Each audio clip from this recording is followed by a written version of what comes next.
Hello વિદ્યાર્થી મિત્રો, આજે આપણે અહીંયા એક નવા એકમની શરૂઆત કરી રહ્યા છીએ અને જે એટલે ઉષ્માગતિશાસ્ત્ર, જેને અંગ્રેજીમાં થર્મોડાયનેમિક્સ કહેવામાં આવે છે. આજે થર્મોડાયનેમિક્સ છે. આ થર્મોડાયનેમિક્સ એ ખૂબ જ અગત્યનો ભાગ છે, પણ આપણા સિલેબસની અંદર માત્ર એટલી જ માહિતી આપી છે કે જેટલી આપણે જરૂરી છે. બાકી થર્મોડાયનેમિક્સ એક વિશાળ સમુદ્ર છે. થર્મોડાયનેમિક્સની વાત આપણે નાની અમથી પણ કરીએ ને તો એવું થઈ જાય કે આખી પુસ્તક લખાઈ જાય. એક નાની અમથી વાત ઉપર પણ આખું પુસ્તક લખી શકાય.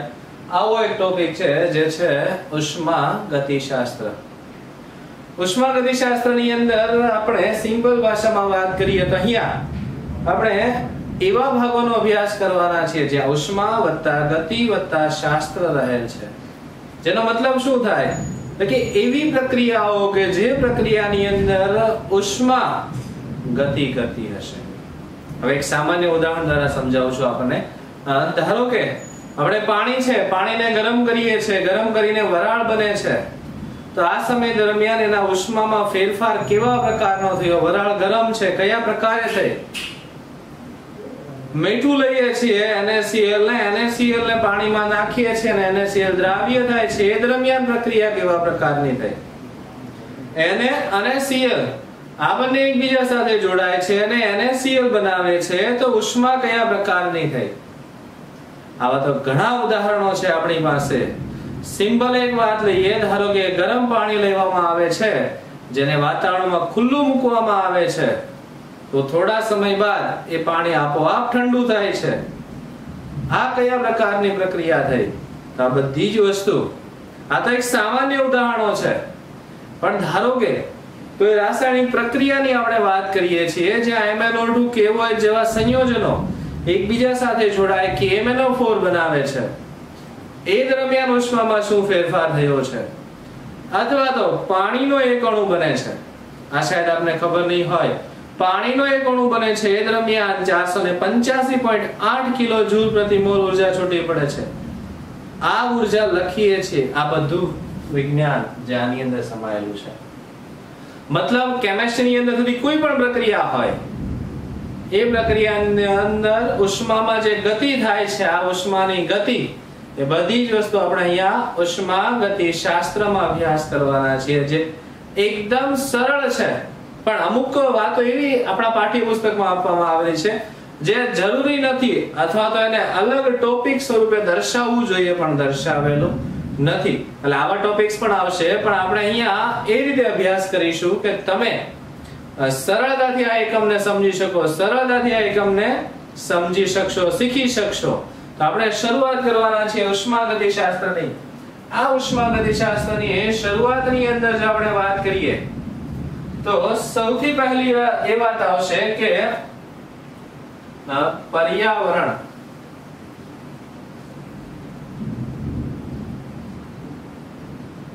એટલે શું થાય? બીજો એક ભાગ આવશે જે છે પ્રણાલી. એટલે શું થાય? એટલે આમાં આપણે અહીંયા શરૂઆતમાં માત્ર ને માત્ર વ્યાખ્યાની દ્રષ્ટિએ અભ્યાસ કરવાના છે. તો પહેલી વાત, પ્રણાલી અને પર્યાવરણ શું છે, અને આ બંને જોઈન થાય તો શું બને? આને આપણે કહીએ છીએ વિશ્વ. આ બંને એકબીજા સાથે જોડાય છે તો આ બને છે વિશ્વ. તો આ વિશ્વને સમજવું છે, તો આ વિશ્વને સમજવા માટે આપણે શું કરવાનું છે? પ્રણાલી અને પર્યાવરણ, આ બંને વચ્ચેનો અભ્યાસ એકદમ સરળતાથી સમજી શકાય રીતે કરવાનો છે.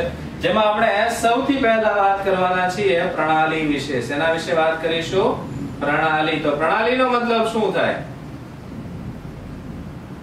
વિશ્વનો, પહેલા લખી દો પછી આપને સમજાવવાનો પ્રયત્ન કરું છું. વિશ્વનો ચોક્કસ હદ રેખાથી અલગ કરેલ ભાગ.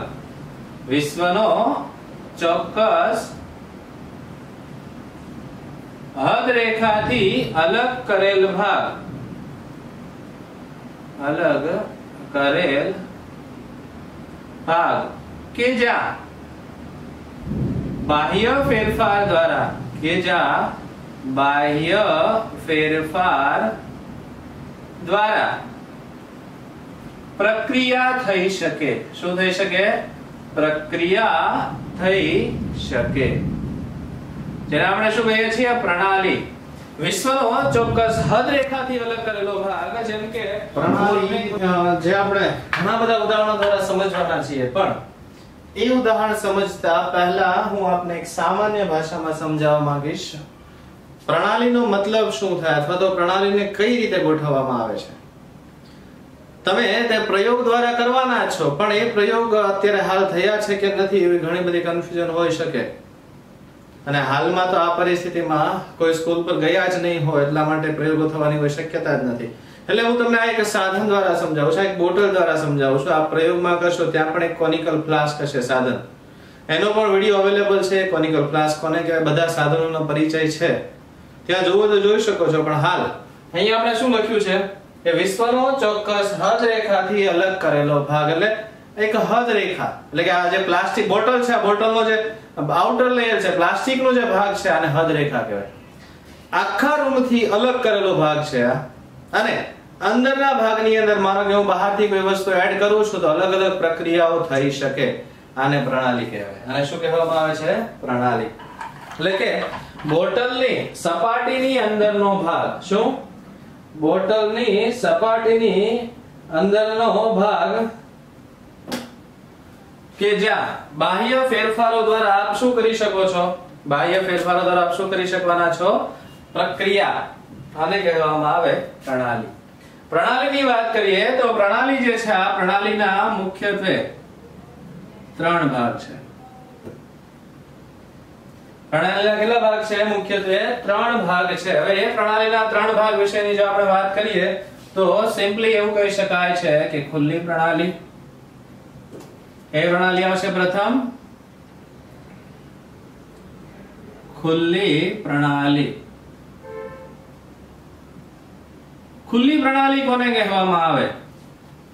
ખુલ્લી પ્રણાલીની વાત કરીએ, ધારો કે આપણે કોઈ સાધન છે, તપેલી અથવા તો બીજું કોઈ સાધન છે કે જેને તમે ખુલ્લી રાખો છો અને ઉપરથી અંદર કંઈ પણ વસ્તુ ઉમેરી શકો છો ને જે રસોઈ બનતી હોય. આવું જ આપણે રસાયણ વિજ્ઞાનમાં લઈએ તો કોનિકલ ફ્લાસ્કમાં બ્યુરેટ દ્વારા તમે ધીમે ધીમે ડ્રોપ બાય ડ્રોપ અંદર દ્રાવણ ઉમેરો છો, અંદર પ્રક્રિયા થાય છે, એટલે આવી પ્રણાલી. કોનિકલ ફ્લાસ્કને તમે ગરમ કરી શકો છો, તપેલી હોય જમવાના રસોઈમાં એ પણ ગરમ કરી શકો છો. આ પ્રણાલી એટલે ખુલ્લી પ્રણાલી. એટલે કે ખુલ્લી પ્રણાલી એટલે શું થાય કે જે દ્રવ્ય અને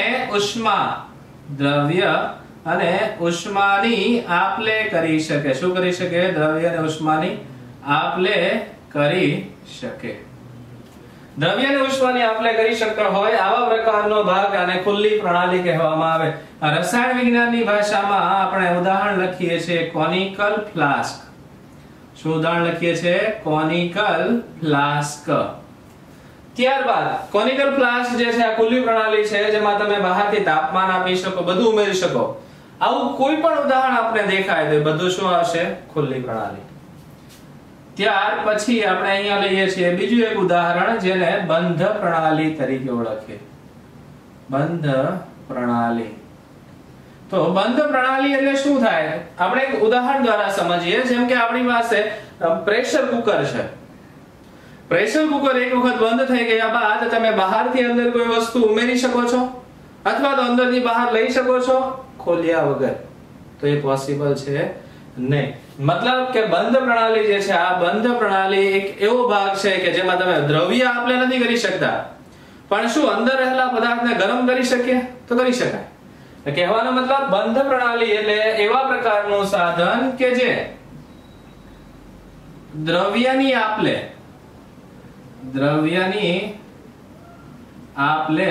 ન થાય, પરંતુ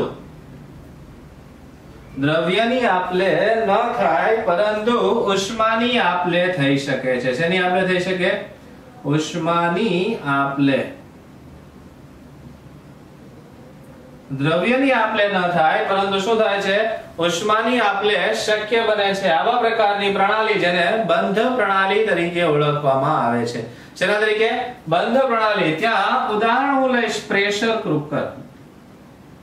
પ્રેશર કુકર.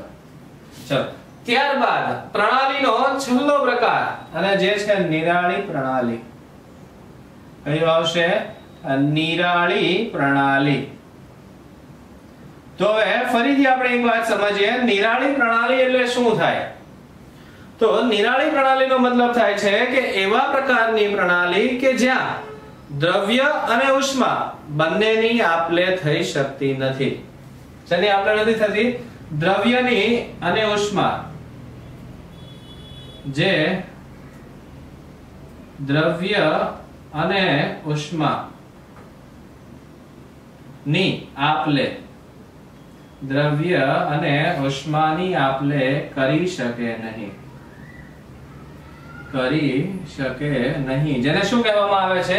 નિરાળી પ્રણાલી. હવે આપ જાતે વિચારો કે આવું કોઈ સાધન આપની પાસે છે? આવું કોઈ સાધન તમે જાણો છો કે જે આ કરતું હોય?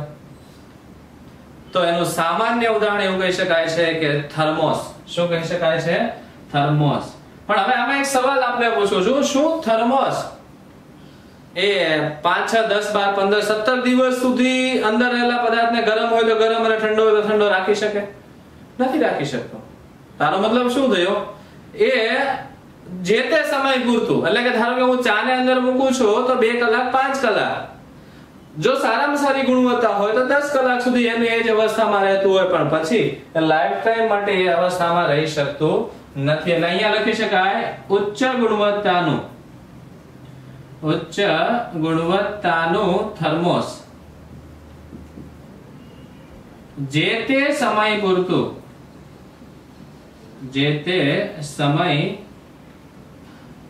પૂરતું નિરાળી પ્રણાલી તરીકે વર્તે છે. એટલે આ પ્રણાલી જે છે, આ પ્રણાલીના આ 3 પ્રકારો હોય છે.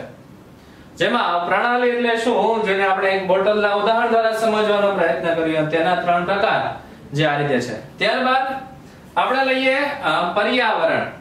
શું લઈએ છે? પર્યાવરણ. તો આ પર્યાવરણ એટલે શું થાય? તો સૌથી પહેલા વિશ્વ વિશે આપણે અભ્યાસ કર્યો, જોયું, ખાલી સમજ્યા. પણ વિશ્વ એટલે શું? આ બધો ભાગ કે જેની અંદર આપણે પણ આવી જઈએ, બોટલ પણ, બોટલ અંદરનો ભાગ, બહારનો ભાગ બધું જ આવી જાય. પણ પ્રણાલી એટલે શું થાય? તો એમાંથી નાનો ભાગ તમે અલગ કરી લો, હદ રેખા વાળો. અને પર્યાવરણ એટલે શું? તો વિશ્વનો પ્રણાલી સિવાયનો ભાગ. કેવો ભાગ? વિશ્વનો પ્રણાલી સિવાયનો ભાગ, જેને શું કહેવામાં આવે છે? પર્યાવરણ તરીકે ઓળખવામાં આવે છે. વિશ્વનો પ્રણાલી સિવાયનો ભાગ, જેને શું કહેવાય? પર્યાવરણ. ત્યારબાદ આપણે અહીંયા બીજી એક વ્યાખ્યા સમજવાના છીએ, જે છે પ્રક્રમ. શું છે? પ્રક્રમ. પ્રક્રમનો મતલબ શું થાય? તો પ્રક્રમનો મતલબ એવું કહી શકીએ છીએ કે પ્રક્રિયા. શું થાય? પ્રક્રિયા. બાહ્ય ફેરફારો દ્વારા પ્રક્રિયકમાંથી નિપજમાં રૂપાંતરણ થવું, જેને પ્રક્રમ તરીકે ઓળખવામાં આવે છે. શું? બાહ્ય ફેરફારો દ્વારા. બાહ્ય ફેરફારો દ્વારા પ્રક્રિયકમાંથી નિપજમાં રૂપાંતરણ થવું. પ્રક્રિયકમાંથી નિપજમાં રૂપાંતરણ થવું, જેને શું કહેવામાં આવે છે? પ્રક્રમ તરીકે ઓળખવામાં આવે.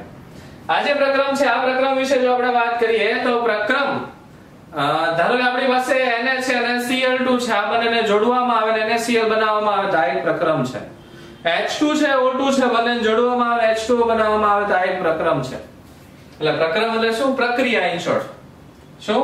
પ્રક્રિયા. પણ આપણે અહીંયા એક ઉષ્માગતિશાસ્ત્રના આધારે એક નવું નામ આપ્યું છે, જેને પ્રક્રમ તરીકે ઓળખવામાં આવે છે. ત્યારબાદ જો પ્રક્રમની વાત કરીએ તો પ્રક્રમના પણ 3 પ્રકાર છે. પ્રક્રમના કેટલા પ્રકાર છે? 3. કયા કયા આવશે? તો જેમાં પહેલું આવશે સમતાપી પ્રક્રમ. શું આવશે? સમતાપી પ્રક્રમ. સમતાપી પ્રક્રમનો મતલબ શું થાય? જે પ્રક્રિયા દરમિયાન પ્રણાલીનું તાપમાન અચળ રહે. જે પ્રક્રિયા દરમિયાન પ્રણાલીનું તાપમાન પ્રણાલીનું તાપમાન અચળ રહે।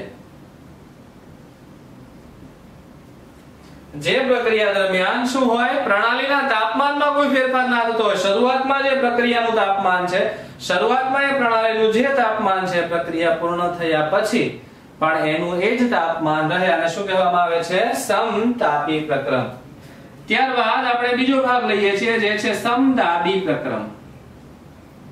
તો હવે આમાં કીધા પહેલા શાયદ આપને ખબર પડી ગઈ હશે કે સમદાબી પ્રક્રમનો મતલબ શું થાય।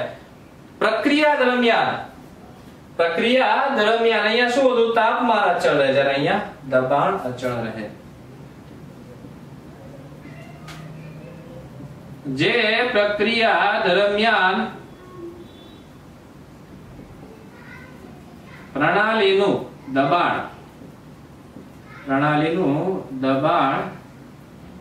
અચળ રહે તેને શું કહેવામાં આવે છે, સમદાબી પ્રક્રમ।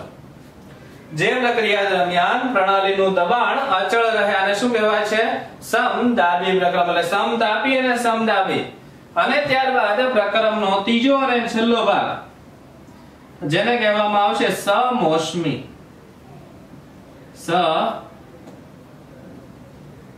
સમોષ્મી પ્રક્રમ। સમોષ્મી પ્રક્રમનો મતલબ શું થાય, જે પ્રક્રિયા દરમિયાન પ્રણાલીની ઉષ્મા અચળ રહે। જે પ્રક્રિયા દરમિયાન પ્રણાલીની ઉષ્મા અચળ રહે। સમોષ્મી પ્રક્રમ જેને ઓળખવામાં આવે છે, એટલે સમતાપી, સમદાબી અને સમોષ્મી ત્રણ આ રીતે લખવામાં આવે છે। હવે આજે આ પ્રક્રમના ભાગો છે, આમાં ઘણા એવો સવાલ થાય કે ઉષ્મા અને તાપમાનમાં શું ફેરફાર છે, બહુ બધો ફેરફાર છે। ભાઈ સામાન્ય વાત લઈએ છીએ, ધારો કે અત્યારે હું આ એકદમ સ્થિર અવસ્થામાં છું, તો એવા સમયે મારી અંદરની જે શક્તિ છે આ એકદમ સ્થાયી હશે। હું હલનચલન કરવાની શરૂઆત કરીશ તો ઉર્જામાં થોડો વધારો થશે, પણ બાહ્ય વાતાવરણનું તાપમાન તો એનું જ છે। હું જેવો દોડવાનો પ્રયત્ન કરીશ, એટલે કે વધારે સ્પીડથી દોડીશ, તો એવા સમયે મારા શરીરની અંદર આ ઉષ્મા વધી જશે, પણ બાહ્ય તાપમાન એનું જ રહેવાનું છે। એટલે ઉષ્મા એટલે એક પ્રકારનો આંતરિક ગુણધર્મ છે। કેવો ગુણધર્મ છે, આંતરિક ગુણધર્મ છે। એટલે હવે આપણે બીજા અમુક ચોક્કસ ગુણધર્મો વિશેનો અભ્યાસ કરવાના છીએ, જેમાં આવશે પહેલું લઈએ તો જથ્થાત્મક અથવા તો માત્રાત્મક ગુણધર્મ।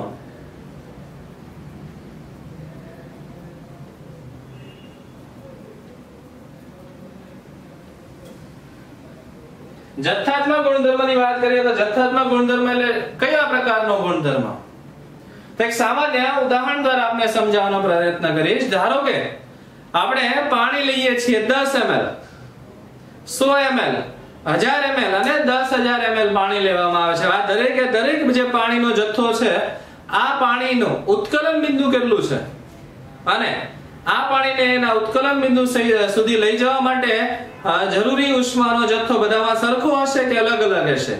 ભાઈ એક સિમ્પલ વાત છે। હવે આમાં આપ સૌ જાણો છો કે પાણીનું ઉત્કલન બિંદુ કેટલું હોય, 100°C। ઓકે, પણ 10 ml ને 100°C સુધી લઈ જવા માટે આપવી પડતી ઉષ્મા જેના કરતા વધારે હશે, 100 ml ને 100°C સુધી લઈ જવા માટે આપવી પડતી ઉષ્મા આના કરતા વધારે હશે, 1000 ml ને 100°C સુધી લઈ જવા માટે આપવી પડતી ઉષ્મા, એટલે જે ઉત્કલન બિંદુ છે આમાં નહીં આવે, પણ ઉષ્માનો જથ્થો છે એ જથ્થાત્મકમાં આવશે। એટલે જથ્થાત્મક ગુણધર્મનો મતલબ શું થાય, જે ગુણધર્મ પદાર્થના જથ્થા પર આધાર રાખે છે। એના પર પદાર્થના જથ્થા પર આધાર રાખે, જે ગુણધર્મ પદાર્થના જથ્થા ઉપર આધાર રાખે જેને શું કહેવામાં આવે છે, જથ્થાત્મક ગુણધર્મ તરીકે ઓળખવામાં આવે છે। તમારે આવશે આગળ ભણવામાં ઉત્કલન બિંદુ ઉન્નયન, ઠાર બિંદુ અવનયન। યાદ રાખજો, ખાલી ઉત્કલન બિંદુ નથી કહેતો, ઉત્કલન બિંદુ ઉન્નયનની વાત કરું છું, એ જે છે જથ્થાત્મકમાં આવશે અથવા તો માત્રાત્મક, આનું બીજું પણ નામ છે। ત્યારબાદ આવશે વિશિષ્ટ ઉર્જા, વિશિષ્ટ ગુણધર્મ, સોરી।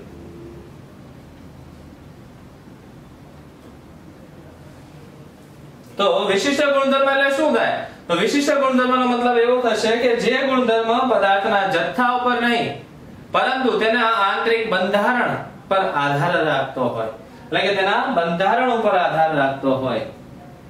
જે ગુણધર્મ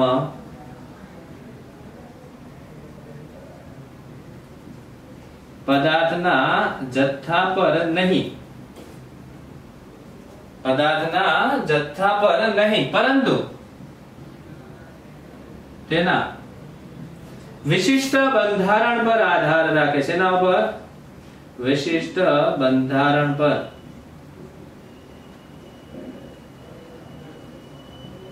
આધાર રાખે, જેને શું કહેવામાં આવે છે? વિશિષ્ટ ગુણધર્મ કહેવામાં આવે છે. ત્યારબાદ હવે આપણે એવું લેવાના છે સ્થિતિ ઊર્જા, જે એક પ્રકારનું અવસ્થા વિધેય છે. એટલે અવસ્થા વિધેયની વાત કરવાના છે આપણે. શું વાત કરવાના છીએ? અવસ્થા વિધેયનો મતલબ શું થાય? હવે અવસ્થા વિધેય એટલે એવો પ્રકારનો વિધેય કે જે પદાર્થની અવસ્થા ઉપર આધાર રાખે, પરંતુ તે પ્રાપ્ત કરવાના માર્ગ પર નહીં. ફરીથી એકવાર શું કીધું આપણે? જે ગુણધર્મ પદાર્થની અવસ્થા પર આધાર રાખે છે, જે ગુણધર્મ પદાર્થની અવસ્થા પર આધાર રાખે છે, એના પર પદાર્થની અવસ્થા પર આધાર રાખે, પરંતુ તેને પ્રાપ્ત કરવાના માર્ગ પર નહીં. જે ગુણધર્મ પદાર્થની અવસ્થા ઉપર આધાર રાખે છે, પણ એ કયા માર્ગથી આવ્યું છે એના ઉપર નથી. જેમ કે એક માઉન્ટ એવરેસ્ટ લઈએ. માઉન્ટ એવરેસ્ટની સપાટી પર કોઈ વ્યક્તિ છે, આ બે રીતે આવી શકતો. એક તો માઉન્ટ એવરેસ્ટ પર ચડીને જઈ શકતો, અથવા તો ડાયરેક્ટ હેલિકોપ્ટર દ્વારા તેની ઉપરની સપાટી પર જઈ શકતો હોય. તો અહીંયા એક કઈ રીતે આવ્યો છે એના પર આધાર નથી. જેમ કે સ્થિતિ ઊર્જા લઈએ તો સ્થિતિ ઊર્જા એ ત્યાં ઉભેલો છે એના આધારે નક્કી થાય, mgh ને એના આધારે. તો હવે એ સમયે ત્યાં એના કયા માર્ગ છે એના ઉપર કોઈ જ આધાર નથી, પણ એ જગ્યાએ છે એના આધારે એનું દળ, ગુરુત્વ, પ્રવેગ, એના હાઈટ, આટલી જ વસ્તુ એમાં ધ્યાનમાં લેવાની હોય. તો સ્થિતિ ઊર્જા એક પ્રકારનું અવસ્થા વિધેય છે. એટલે અવસ્થા પ્રાપ્ત કરવાનો માર્ગ આમાં આવશે નહીં. માત્ર ને માત્ર એ જ્યાં છે એની અંદરનો ગુણધર્મ, જેને આપણે અવસ્થા વિધેય તરીકે ઓળખીએ છીએ. ત્યારબાદ હજી આપણે અમુક ચોક્કસ ગુણધર્મો જોવાના છીએ, જે છે આંતરિક ઊર્જા. આપણે અહીંયા આંતરિક ઊર્જાનો અભ્યાસ કરવાનો છે. અને આંતરિક ઊર્જા એટલે શું થાય?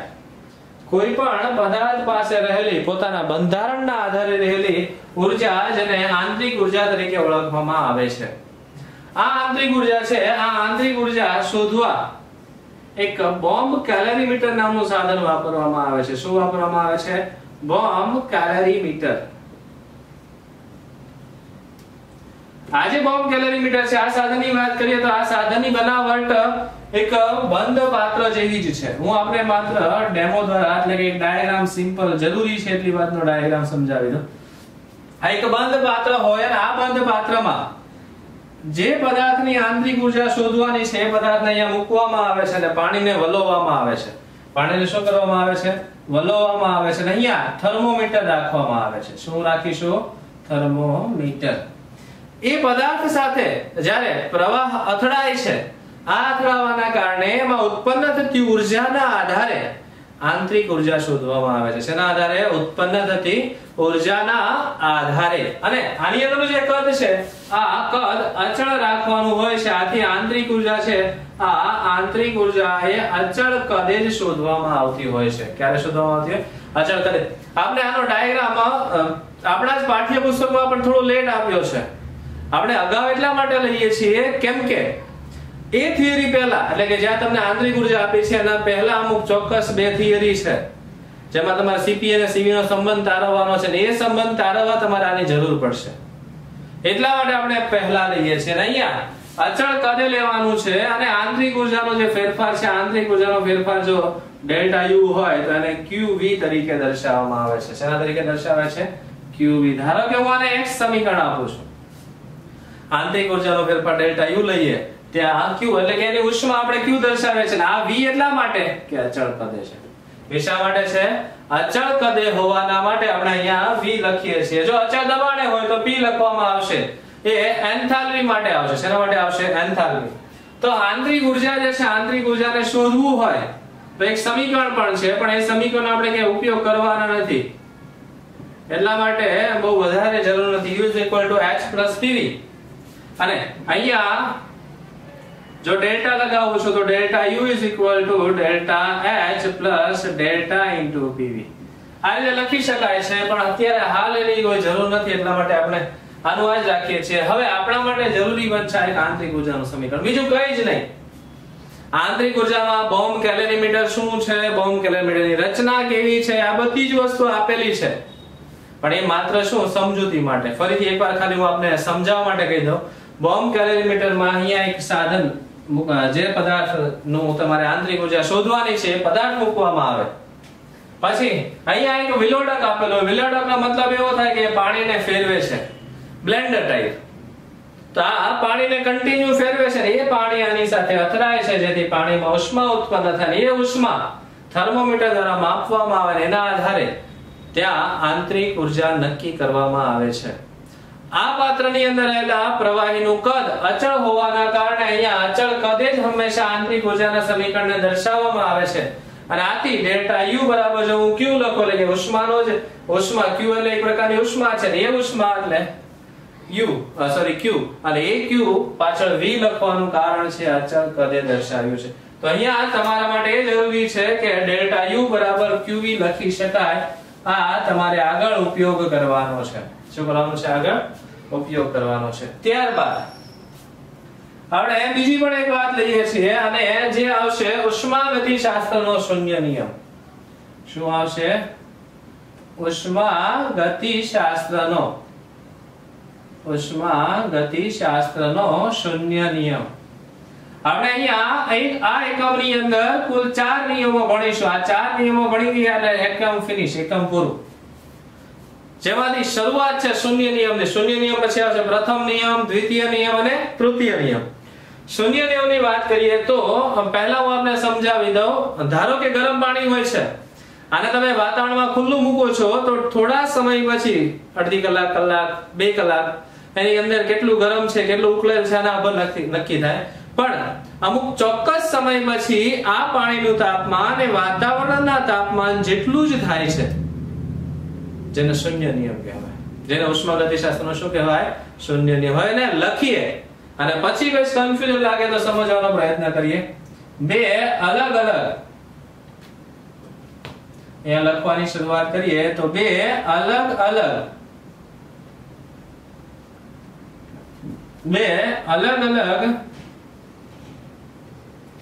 તાપમાન ધરાવતા પદાર્થોને એકબીજાની નજીક લાવતા. શું? એકબીજાની નજીક લાવતા વધારે ઉષ્માથી, એટલે કે વધારે તાપમાનથી ઓછા તાપમાન તરફ ઉષ્માનો સ્વયંભૂ પ્રવાહ. શું? સ્વયંભૂ પ્રવાહ શરૂ થાય. આ પ્રવાહ ત્યાં સુધી શરૂ રહેશે, આ પ્રવાહ ત્યાં સુધી શરૂ રહેશે કે જ્યાં બંનેના તાપમાન સમાન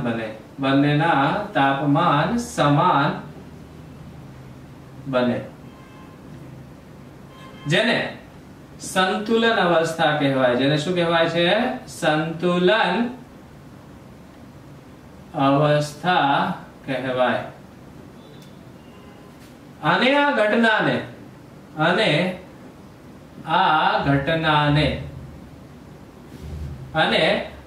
ઘટનાને શૂન્ય નિયમ, એટલે કે ઉષ્માગતિશાસ્ત્રના શૂન્ય નિયમ તરીકે ઓળખાય.